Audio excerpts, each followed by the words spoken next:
Hey there guys, what's up? It's all about Mike 18 here. How you guys doing? How are you guys? Sorry for the lack of videos last couple days, guys. It's been pretty busy, pretty hectic for me. It's gonna be even worse this weekend, so expect not that much from me this weekend. All kidding aside though, yeah, sorry about that, guys. November Blu-ray update. I know it's late. I'm sorry. It's almost mid-November and I still haven't uploaded that. I might close the window actually. I don't want like the wind.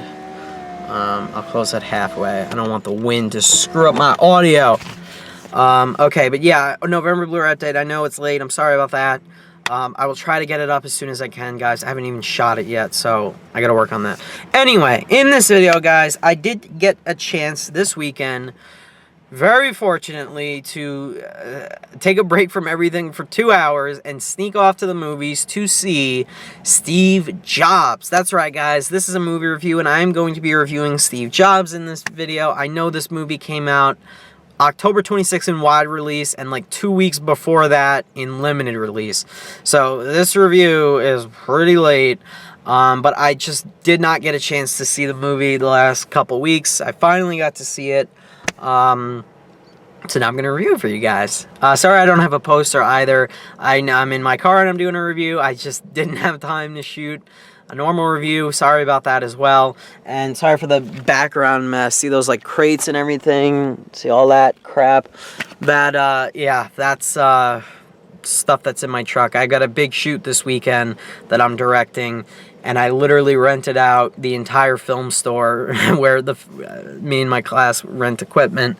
I literally took out the entire store, and I have half of the equipment that I need in my trunk. And I had to move everything from my trunk in the back seat because I needed room, and yeah, that's life. Anyway, guys, so yes, part in the background, maybe it'll add something to this, I don't know. But anyway, let's get into this review for Steve Jobs. So Steve Jobs is directed by Danny Boyle, and it is written by Aaron Sorkin, otherwise known as the guy who wrote The Social Network. And before I get any further, let's get into the premise of Steve Jobs. And if you didn't already know that this movie was about Steve Jobs by the title, then I'll tell you in here, the movie is about Steve Jobs, okay? The movie, and I don't want anyone to walk into this movie thinking, okay, Steve Jobs, the biopic on the life of Steve Jobs, because that's not what this movie is about. Steve Jobs essentially focuses on a certain period, or 3 different periods in Steve Jobs' life, starting from 1984 and going all the way to 1988. So in that process, in those years, we follow Steve Jobs, and we follow 3 important launches of products that he wanted to put out on the market and revolutionize, essentially, technology. So we start off in 1984 with his attempt to launch the Mac. And the movie is structured in that the first act of the movie shows this one launch and him dealing with conflicts before he gets ready to go on stage. Okay, then we cut to 1988, and we are with him for a second launch event, and then we cut all the way to 1998 to another big launch event that he has, and then end of movie. So this is a very easy movie to pick a point, the structure. This is definitely going to be one of those movies they're going to talk about in screenwriting classes, in that they're going to take the movie and they're going to hand the script to the students. They're going to be like, okay, here's the movie Steve Jobs. Find me the first act of the movie. Find me the rising action, the falling action, the act breaks. Write them down, you know, break through the structure of this script. This is literally the perfect movie for that, because you can tell right when the first act ends, you can tell when the second act ends and starts, and the same thing goes for the third act. So that is essentially Steve Jobs. Now, the conflicts that he goes through involves not only interpersonal conflicts that he's dealing with, but also external conflicts with several partners or people that he's known in his life, namely his ex-girlfriend and his young daughter, that he keeps denying or rejecting her existence, essentially. Existence? Yes, her existence. I thought I'd used the wrong word for a second. And then it also shows several conflicts with the former CEO of Apple, who's played by Jeff Daniels in the movie, as well as a former partner of his, Steve Wozniak, who is played by Seth Rogen in the movie. You know, maybe an argument here or there with his own secretary, who is played by Kate Winslet in the film. Very solid, jam-packed cast, in my opinion. And that's essentially the premise behind Steve Jobs. Now, when you guys go into this movie, now I know that Steve Jobs had performed incredibly low at the box office, and I was probably one of the last people to actually see the movie, because it was like in 1,000 some odd theaters, and they literally pulled it out of several hundred theaters, and it's now only playing in 400 theaters across the globe, domestically. Which is pretty damn shameful that this movie has not been making money. I don't even think it made half of its budget back. It made like 16 million, and it's only made, and it took 30 some odd million to make, which really sucks. I feel really bad for everybody who made that movie. But what are you going to do? Okay, I guess some people just weren't feeling another Steve Jobs movie, because I guess the one with Ashton Kutcher told them, we can't have any more Steve Jobs. No more. I don't want to see any more. I haven't seen that version, but oh well. I did not hear good things about that. But yeah, so unfortunately the movie has not performed well domestically, so they pulled it. So I was like one of the last ones to probably, like, last big people to like that'll talk about this movie on YouTube, for instance, that got to see the movie in the theater, and I was really lucky. It was playing in a theater near me. I had to drive, but I found it. But to anyone that has not seen this movie yet, and is waiting for a Blu-ray release or something, I'm going to preface this review by saying this much. I don't want you going into the movie expecting The Social Network 2. Okay, like the same formatting, the same structure, in that they're going to tell the story, intercutting the past and the present, you know, with Steve Jobs' life. No, okay, that's not how, okay, completely different directors, okay? David Fincher and Danny Boyle, completely different directors. Same screenwriter, yeah, different directors. So I don't want anyone going to expect that. Did I go into this movie probably thinking it was going to be kind of similar to The Social Network? Yeah, I didn't think it was going to be structured the same way, but I was like, okay, same guy writing, we're going to see a similar thing, The Social Network. But I kind of liked how, even like The Social Network, kind of, we really just focus on a certain period in the character's life. And I wouldn't even really call this movie a biopic, in all honesty, because it's only focusing on 3 big events in Steve Jobs' life. And if you're going to call it a biopic, I would say it's not a conventional biopic. It's a very unconventional biopic. And while it took me a while to get adjusted to the fact that that was how the movie was structured, I kind of liked that, how they went the unconventional route, and they didn't show like, oh, this is Steve Jobs, this is where he grew up, this is where he was born, this was him as a kid, oh, look, he was bullied as a kid, oh, now he wants to invent technology, blah, blah, blah. I'm kidding. But I really like how they didn't go that route with this movie. I thought that was actually really successful, and I got to give them praise, because obviously with the Steve Jobs movie with Ashton Kutcher, I saw, just by watching the trailer, I saw that they focused on how he worked on in his garage with Steve Wozniak, and how he eventually rose up in Apple, okay? So I saw that that's how that movie was going. And I remember seeing in the end of that trailer, like, an old Ashton Kutcher. So I was like, okay, they're showing him holding up the iPhone. They're going to cover his whole life. That was that Steve Jobs. This Steve Jobs movie, different story. And I like that. I thought that was really successful with this movie. I like how they didn't try to go a conventional route. And I really like how they told it in 3 big launch events that he participated in. I thought that was smart. And in all honesty, guys, one of the biggest takeaways from Steve Jobs is how amazing this screenplay is. This is one of the best scripts I have seen in a film all year long. Right now, it is a lock for me to win the Oscar for Best Adapted Screenplay. I haven't seen a Best Adapted Script better so far than Steve Jobs, in all honesty.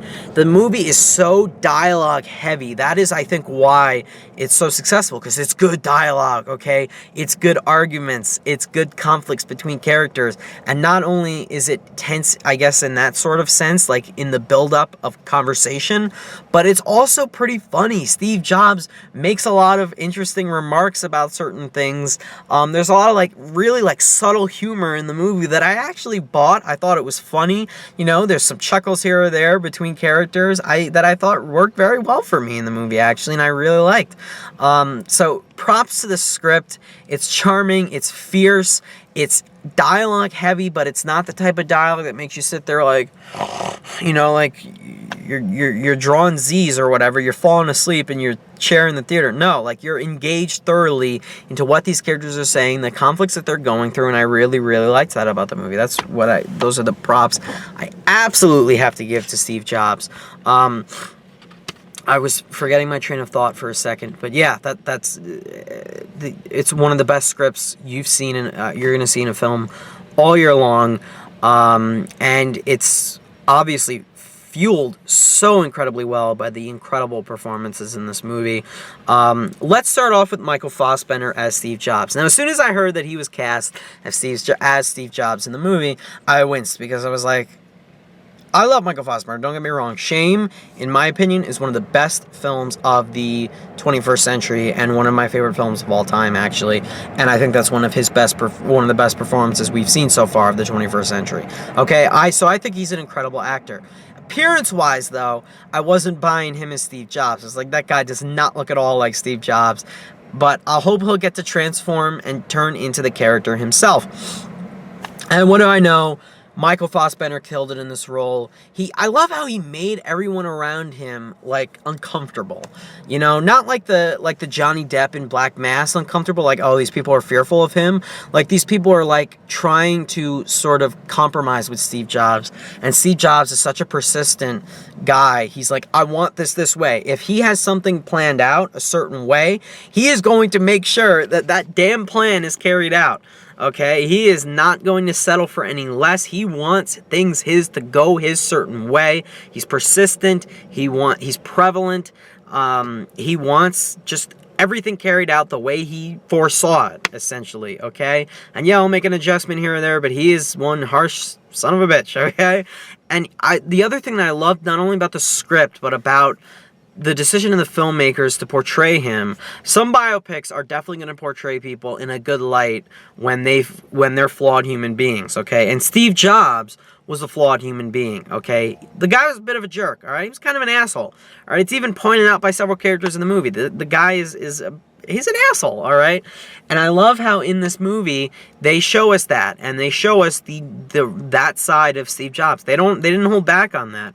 I really don't think it was till the end of the movie they didn't really show Steve Jobs in sort of a positive light, and I don't know if that is all true. I mean, I don't know a ton about Steve Jobs growing up.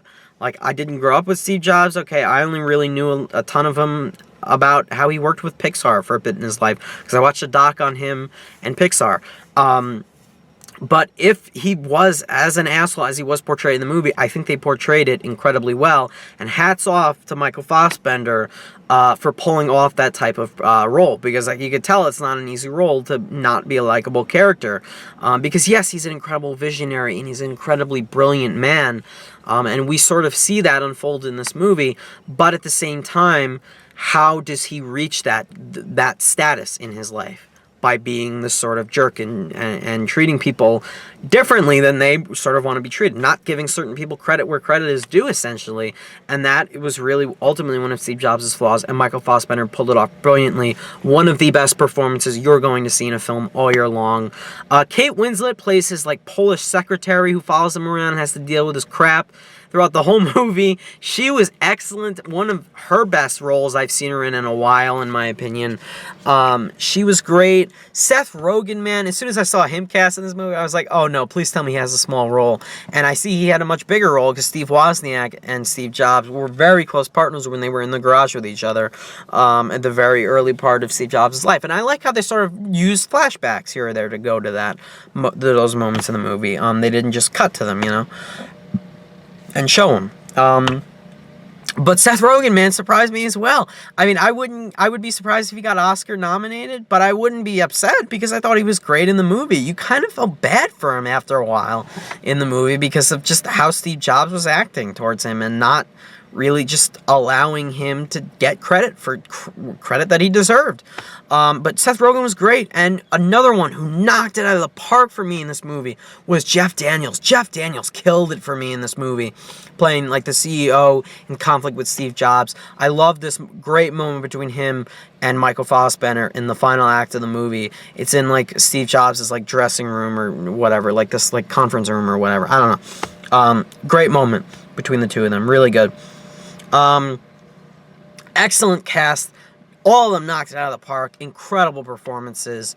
And they just brought Aaron Sorkin's incredible, masterful script to life, in my opinion. I thought Danny Boyle did a phenomenal job behind the camera. I love 127 Hours. That's probably my favorite movie from him. I haven't seen Slumdog Millionaire, but this is another excellent addition to his filmography. I love his decision, and the filmmakers in general, their decision to use the first act of the movie. I don't know if they shot it on film and added in a ton of grain, or shot it digitally and just added in a ton of film grain, but they made it look like it was actually shot and set in 1984. I love that addition of that grain. I kind of wanted to see the whole movie like that, but then again, I love their decision to sort of improve the quality as the film progressed, to show that, okay, like, technology, you know, furthering itself into 1998. Steve Jobs is furthering himself with these launch events, you know? So I really liked that film grainy feel, that aesthetic that was added into the film in the first act of the movie, the first, like, 40 minutes of the movie. I thought that was really successful, and I really bought into that, actually. I thought the film was paced pretty well. My only problem with the pacing, it felt a little slow for me. I sort of fell out of the movie. I would say somewhere in the middle act of the movie, because I thought that launch event wasn't as important, or wasn't as emotionally just, like, tense, I guess, or the conflicts weren't as strong. There was a great heated debate between Michael Fassbender and Jeff Daniels in the second act. Other than that, I didn't feel the stakes as high in the conversation and in the arguments between characters as I did in the first act, or as I did in the third act. Because the first act, it was really Steve Jobs versus his ex-girlfriend. Second act, there's a great moment between Steve Jobs, or Michael Fassbender, and Seth Rogen's characters that I really bought and really liked with the movie. But just that little pacing issue is why I'm not giving this movie a perfect score.